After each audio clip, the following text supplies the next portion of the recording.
한국 지사에 발령받은 한 미국 직장인이 한국의 회사 문화에 적응하지 못해 힘들어하고 있습니다. 무엇이 그렇게 다르기에 시련을 겪고 있는 걸까요? 지금 바로 이야기 시작합니다. 제 손이 떨리고 있었어요. 캐리어 손잡이를 꽉 쥐고 있었죠. 인천공항은 정말 크고 사람들로 북적이고 있었습니다. 한글로 된 표지판들이 여기저기 걸려 있었죠. 저는 그 어느 것도 읽을 수 없었고 14시간 비행기를 타고 온 후라 다리는 후들거리고 머릿속은 안개가 낀 것처럼 멍했어요. 할 수 있어, 아멜리아. 저는 스스로에게 속삭이고 있었습니다.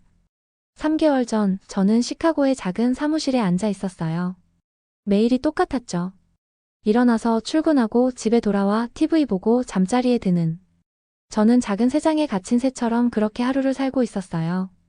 제 상사가 한국 지사에 근무할 지원자를 찾을 때까지는요. 그때 저는 모두를 놀라게 하며 손을 들었죠. 너 한국말도 못하잖아, 동료들이 말했어요. 아시아에는 여행으로도 가본 적 없잖아, 엄마가 상기시켜주고 있었죠. 맞는 말이었지만 제 안에 무언가가 이 변화를 필요로 하고 있었어요. 저는 안전하고 지루한 삶에 지쳐 있었거든요. 모험을 원하고 있었죠. 이제 낯선 공항에 서서 제 인생 전부를 2개의 캐리어에 담은 채 저는 끔찍한 실수를 한 게 아닌지 생각하고 있었어요. 사람들이 제가 이해할 수 없는 언어를 말하며 분주히 지나가고 있었습니다. 공기는 달랐어요. 매콤한 음식 냄새와 뭔가 달콤한 것이 섞여 있었죠. 모든 게 낯설고 새로웠어요. 심장이 빠르게 뛰고 있었고 저는 침착하게 있기 위해 깊은 숨을 쉬고 있었습니다. 다행히 회사에서 저를 맞으러 나온 한국 직원을 금방 만날 수 있었어요. 어깨까지 내려오는 고든 검은 머리를 가진 그녀는 심플한 검은색 스웨터와 청바지 차림이었습니다. 그녀는 제 이름이 적힌 작은 팻말을 들고 있었어요. 아멜리아 파커라고 영어와 한글로 쓰여 있었죠. 가까이 다가가면서 저는 그녀의 친절한 눈과 부드러운 미소를 알아차렸어요. 아멜리아 씨, 저는 디자인팀의 이수지입니다. 한국에 오신 것을 환영해요. 그녀의 영어는 조심스러웠지만 또렷했어요. 그녀는 고개를 약간 숙여 인사를 하고 나서 악수를 위해 손을 내밀었습니다. 제가 대답하기도 전에 짧은 갈색 머리를 가진 키 큰 남자가 우리에게 합류했어요. 그는 마치 항상 서두르는 사람처럼 활기와 자신감을 가지고 걷고 있었습니다. 찾았네요. 좋아요. 그가 환한 미소를 지으며 말했어요. 저는 김태현 프로젝트 매니저입니다. 커피 가져왔어요. 긴 비행 후에 필요할 것 같아서요. 그가 저에게 따뜻한 컵을 건넸고 저는 순간 감사함을 느꼈어요. 이 낯선 곳에서 커피 향은 풍부하고 친숙하게 느껴지고 있었습니다. 감사합니다. 저는 차가운 손가락으로 컵을 감싸며 말했어요. 정말 필요했어요. 수지 씨는 그녀의 눈에 이해심을 담고 저에게 미소 짓고 있었어요. 바로 아파트로 모실게요. 내일은 아침부터 출근해야 하니 오늘은 푹 쉬세요.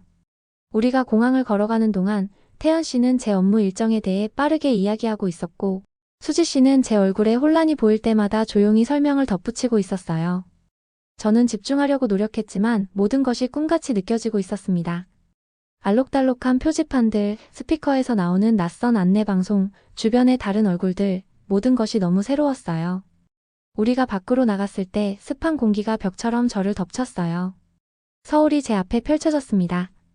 높은 건물들의 숲, 번쩍이는 불빛들, 그리고 바쁜 거리들이요. 차들은 제가 익숙한 것과 반대편 도로로 질주하고 있었어요. 길거리 음식점들은 제가 한 번도 보지 못한 음식을 팔고 있었습니다. 태연 씨의 차에 앉아 도시를 지나가는 동안 저는 창문 너머로 낯선 세계가 지나가는 것을 보고 있었어요. 시카고에서의 제 옛 생활은 이제 너무 멀게 느껴졌습니다. 마치 제 실제 삶이 아니라 제가 본 영화 같았어요. 저는 친숙한 모든 것을 뒤로 두고 왔어요. 제 아파트, 친구들, 언어, 편안한 장소들이요. 앞으로의 여정은 쉽지 않을 거예요. 하지만 앞으로 1년 동안 제 집이 될 이 새로운 도시 위로 지는 해를 바라보면서 저는 오랫동안 느끼지 못했던 무언가를 느끼고 있었어요. 진정으로 살아있음을. 서울에 도착한 지 2주가 지나고 있었어요. 저는 큰 사무실에 제 책상에 앉아 컴퓨터 화면을 바라보고 있었죠. 제가 준비한 발표 자료가 만족스럽지 않았어요. 시카고에서는 모두가 제 발표를 좋아했었는데 여기서는 제가 발표할 때마다 사람들이 혼란스러워 보였어요. 사무실은 제가 익숙했던 것과는 달랐어요. 책상들이 가깝게 붙어있는 하나의 큰 방이었죠. 미국에서는 벽으로 둘러싸인 작은 사무실이 제 공간이었는데요. 여기서는 모든 사람을 볼 수 있고 모든 사람이 저를 볼 수 있었어요.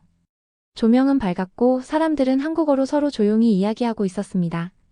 가끔 웃음소리가 들릴 때면 무슨 농담인지 궁금했어요. 저는 한숨을 쉬며 피곤한 눈을 문질렀어요. 한국에서의 생활은 모든 것이 도전이었죠. 지하철 노선을 찾거나 음식을 주문하거나 악수 대신 언제 인사를 해야 할지 아는 것과 같은 간단한 것들조차도요. 한국에 온 다음 날에는 세탁기 사용법을 몰라서 어려웠어요. 모든 버튼에 한글이 써 있었거든요. 커피 한 잔 어때요? 고개를 들어보니 수지가 2개의 김이 모락모락 나는 머그잔을 들고 제 책상 옆에 서 있었어요. 제가 도착한 이후로 그녀는 마치 제 가이드처럼 한국과 생활 방법에 대해 인내심 있게 설명해주고 있었어요. 네, 부탁해요. 저는 머그잔을 받으며 말했어요. 이 발표 자료에 막혀 있었거든요. 수지는 의자를 제 옆으로 끌어당기고 제 화면을 바라보고 있었어요. 그녀는 신중하게 생각하며 고개를 기울이고 있었죠. 제가 도울 수 있을 것 같아요. 그녀가 부드럽게 말했어요. 한국 고객들은 미국식과는 조금 다른 발표 방식을 좋아하거든요. 다음 20분 동안 수지는 한국 비즈니스 사람들이 어떻게 생각하는지 설명하고 있었어요. 그들은 주제에 관한 더 많은 배경 정보를 원했고 직접적인 비판을 좋아하지 않았으며 업무 이야기를 하기 전에 관계 형성에 많은 신경을 쓴다고 했어요. 그녀가 말하는 동안 저는 제가 모든 것을 거꾸로 하고 있었다는 것을 깨닫고 있었어요. 당신 아이디어는 좋아요. 수지가 제 작업을 보며 고개를 끄덕이고 있었어요. 하지만 그걸 발표하는 방식이 한국식에 맞아야 해요. 제 휴대폰에서 태연의 메시지가 왔어요. 고객 미팅 시간 앞당겨졌어요. 15분 후 회의실에서 제 심장이 더 빠르게 뛰기 시작했어요. 태연은 항상 빠르게 움직이고 모두가 따라오기를 기대하고 있었죠. 지난주 팀 미팅에서 제가 말이 없자 그는 모두 앞에서 말했어요. 아멜리아 씨, 미국식 관점에서 아이디어를 부탁해요. 라고요. 저는 당황해서 노트에 메모해둔 내용을 간단히 설명했었죠. 저는 수지의 조언을 따라 발표 자료를 빠르게 수정하고 회의실로 서둘러 갔어요. 태연은 이미 그곳에 있었고 의자를 정리하고 시계를 확인하고 있었죠. 아, 아멜리아. 그가 저를 보며 말했어요. 고객은 박 사장님이에요. 그분은 매우 전통적이고 영어는 하지 못하세요. 제가 통역할게요. 그리고 기억하세요. 고객들은 당신이 말하고자 하는 의미를 이해하기 위해 얼굴을 봐요. 준비가 안 된 것 같아요. 저는 인정했어요. 태연은 하던 일을 멈추고 저를 똑바로 바라보고 있었어요. 아무도 새로운 도전에 완전히 준비된 사람은 없어요. 그래서 한국에 온 거잖아요? 전에 해보지 않은 일을 하려고요. 그의 말이 저의 머리를 때린 것 같았어요. 저는 편안함을 유지하기 위해 여기 온 것이 아니었죠. 성장하고 변화하기 위해 왔던 거예요. 수지를 포함한 다른 팀원들이 회의실에 들어오는 동안 저는 깊은 숨을 쉬었어요. 수지는 테이블 건너편에서 작은 엄지손가락을 들어 보이고 있었죠. 고객 미팅은 어려웠지만 제가 예상했던 것보다는 괜찮았어요. 태연은 제 말을 통역하며 제가 사용할 줄 모르는 추가적인 공손한 표현들을 더해주고 있었지요. 수지는 말로는 충분하지 않을 때 아름다운 디자인 예시를 보여주며 도와주었고요. 고객이 어려운 질문을 할 때마다 그들은 저를 도와 제가 이해하고 잘 대답할 수 있게 해주고 있었어요. 미팅 후 저는 지치기도 하고 자랑스럽기도 한 기분으로 제 책상으로 돌아가고 있었어요. 오늘 저는 2주 전에는 불가능해 보였던 일을 했어요. 통역사를 통해 한국 비즈니스 리더들에게 아이디어를 발표했고 다른 문화에 맞게 제 작업을 조정했으며 두려움을 뚫고 나아갔죠. 그날 저녁 수지가 저를 몇몇 팀원들과의 저녁 식사에 초대했어요.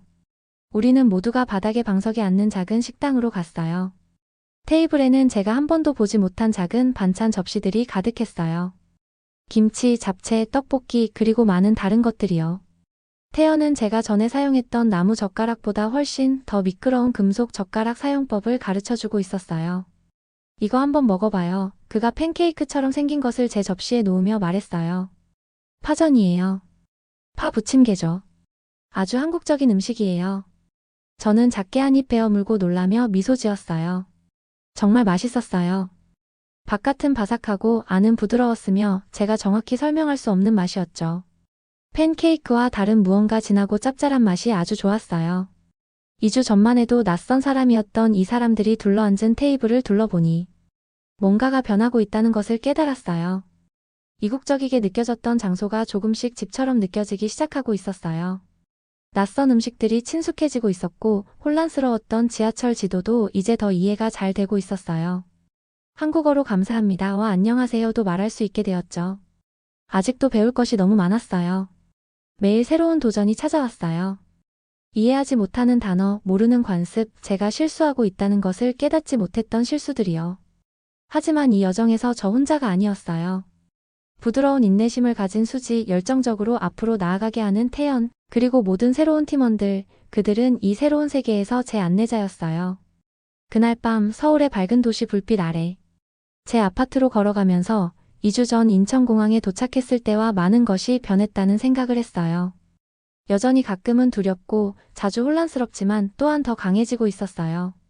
각각의 작은 승리, 발표하기, 젓가락 사용하기, 지하철로 집 찾아가기 같은 것들이 저의 자신감을 키워주고 있었어요. 여정은 이제 막 시작되었고 앞으로의 길은 여전히 가파르고 어려워 보였어요.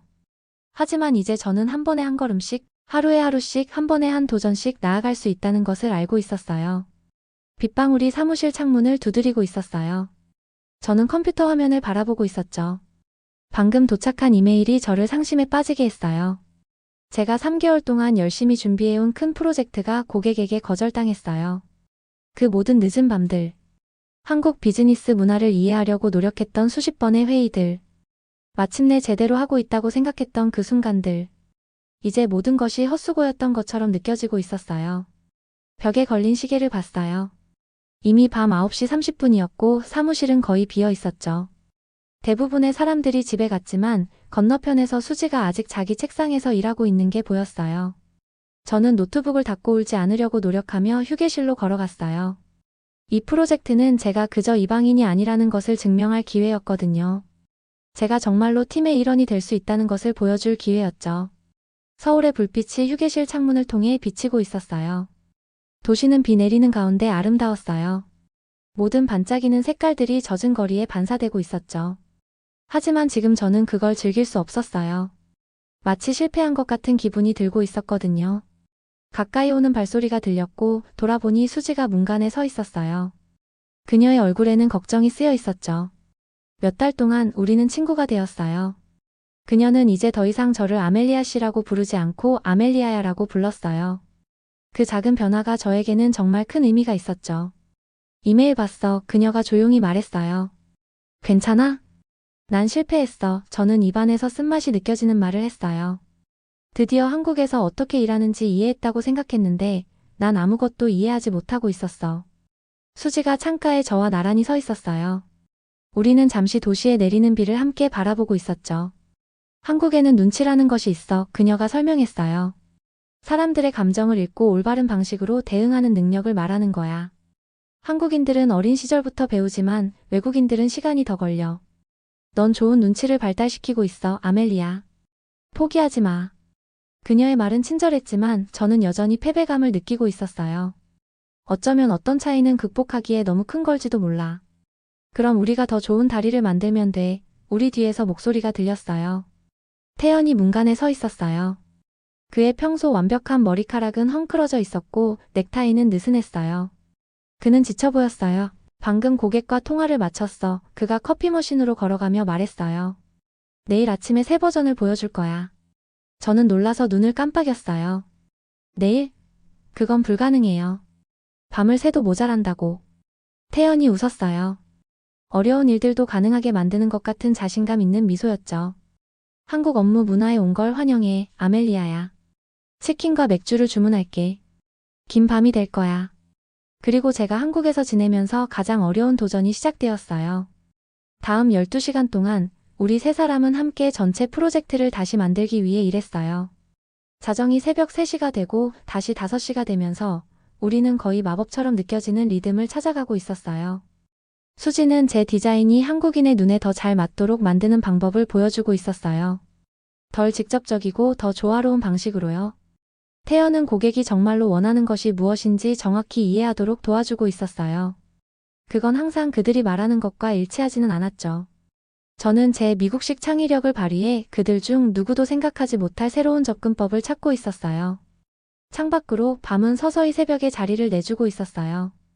비가 그치고 아침의 첫빛이 젖은 도시 거리를 어루만지고 있었죠. 제 눈은 피곤함으로 따갑고 등은 오래 앉아 있어서 아팠어요. 하지만 우리 앞에 화면에는 특별한 것이 있었어요. 미국식도 아니고 전통적인 한국식도 아닌 두세 개를 결합한 새로운 무언가요. 우리의 창작물을 보면서 저는 제 안에서도 뭔가가 변했다는 것을 깨닫고 있었어요. 저는 더 이상 그저 제 미국식 방식을 한국식 틀에 맞추려고 노력하지 않고 있었어요. 이해하지 못하는 규칙을 그냥 따르는 것도 아니었죠. 저는 두세 개에서 함께 완전히 새로운 것을 만들어내고 있었어요. 아침 8시 우리는 고객에게 새 프로젝트를 발표했어요. 너무 피곤해서 똑바로 볼 수도 없었지만 제가 말할 때 단어들이 자연스럽게 흘러나오고 있었어요. 태연은 이제 제가 자동으로 한국식 비즈니스 스타일을 사용하기 때문에 그렇게 많이 통역할 필요가 없었죠. 수지는 이미 수정해둔 디자인은 크게 개선할 점이 없었어요. 어제는 너무 엄격했던 고객의 얼굴이 서서히 변하고 있었어요. 그는 고개를 끄덕였어요. 의심이 아닌 관심을 보여주는 질문을 했죠. 그리고 마침내 그는 미소를 지었어요. 그가 우리 모두를 놀라게 하며 영어로 말했어요. 우리가 원했던 것과 근접하고 있군요. 너무 피곤해서 제대로 축하할 수도 없는 상태로 사무실로 돌아가는 길에 태연은 택시 뒷좌석에서 잠들었어요. 수지와 저는 조용히 앉아 아침 햇살이 도시를 밝히는 것을 보고 있었죠. 진짜 어려웠던 것이 뭐였는지 알아? 수지가 부드럽게 물었어요. 뭐? 저는 간신히 눈을 뜨고 물었어요. 프로젝트가 아니었어. 시험은 네가 어려워졌을 때 포기할 건지 아닌지였어. 저는 서울의 깨어나는 거리를 지나며 그녀의 말을 생각하고 있었어요. 3개월 전이었다면 저는 포기했을지도 몰라요. 한국 문화가 너무 다르고 이해하기 너무 어렵다고 탓했을지도 모르죠. 제 미국식 방식으로 후퇴하고 적응하려는 노력을 멈췄을지도 몰라요. 하지만 뭔가가 변했어요. 창밖의 도시는 더 이상 저에게 낯설지 않았어요. 주변에서 들리는 언어도 더 이상 소음처럼 들리지 않았죠. 음식, 관습, 사람들. 그들은 이제 제 세계의 일부가 되어 있었어요. 그날 저녁 하루의 대부분을 자고 난 후 저는 동네를 걸어보고 있었어요. 거리는 퇴근하는 사람들로 붐비고 있었죠. 채소와 과일 가게 장수들이 지나가는 손님들에게 소리치고 있었고 아이들이 웃으며 제 옆을 뛰어 지나갔어요. 저는 제가 가장 좋아하는 길거리 음식 가게에 멈춰 떡볶이를 주문했어요. 처음 왔을 때는 감당할 수 없었지만 이제는 좋아하게 된 매콤한 떡이요. 상인은 저를 알아보고 미소 지으며 제 접시에 튀김 하나를 올려주었어요. 서비스예요. 그녀가 무료 보너스를 뜻하는 한국식 영어 단어를 사용했어요. 저는 분주한 거리에 서서 서울의 생활이 주변에 흐르는 가운데 음식을 먹으며 가장 어려운 도전은 프로젝트나 밤샘 작업이 아니었다는 것을 깨닫고 있었어요. 진짜 도전은 변화의 마음을 여는 것이었어요. 한국을 더 집처럼 만들려고 노력하기보다는 한국이 저를 변화시키도록 허용하는 것이요. 저는 4개월 전 공항에 도착했던 그 사람과 같은 사람이 아니었어요. 저는 새로운 누군가가 되어가고 있었어요. 더 이상 완전히 미국인도 아니고 한국인도 아닌 각각의 세계에 한 발씩 걸친 그 사이의 누군가요. 그리고 처음으로 그 사이에 있는 장소가 길을 잃은 것이 아니라 자신을 찾은 것처럼 느껴지고 있었어요. 분홍빛 벚꽃 잎들이 작은 댄서들처럼 공중을 떠다니고 있었어요. 오늘은 제가 한국에 처음 도착한 지 딱 1년이 되는 날이었죠. 제 친구들과 저는 여의도 공원의 파란 피크닉 담요 위에 앉아 있었어요. 주변은 만개한 수백 그루의 벚나무들로 둘러싸여 있었죠. 한때는 낯선 사람들이었던 이 사람들을 둘러보니 얼마나 많은 것이 변했는지 믿기 힘들었어요. 태연이 막걸리라는 쌀수를 작은 종이컵에 따라 우리 원 안에 돌리고 있었어요. 그의 움직임은 다른 모든 일처럼 빠르고 자신감 있었죠. 우유처럼 하얀 이 술은 달콤하고 약간 신맛이 났어요. 1년 전에는 얼굴을 찌푸렸을 맛이지만 이제는 즐기고 있었어요. 아멜리아를 위해 태연이 컵을 높이 들어 올렸어요. 우리와 함께 1년을 견뎌내고 우리 팀에 활력을 불어넣어준 사람. 모두가 환호하자 제 뺨이 따뜻해지는 것을 느꼈어요. 1년 전만 해도 저는 식당에서 음식을 주문하는 것조차 힘들었어요. 이제 저는 축하 자리와 내부 농담에도 끼어들 수 있게 되었죠. 한때 저를 혼란스럽게 했던 작은 관습들을 이해하게 되었어요. 자신이 아닌 다른 사람을 위해 술을 따라야 한다든지, 존경을 표하기 위해 두 손으로 물건을 받아야 한다든지 하는 것들이요. 제 옆에는 수지가 앉아 있었어요.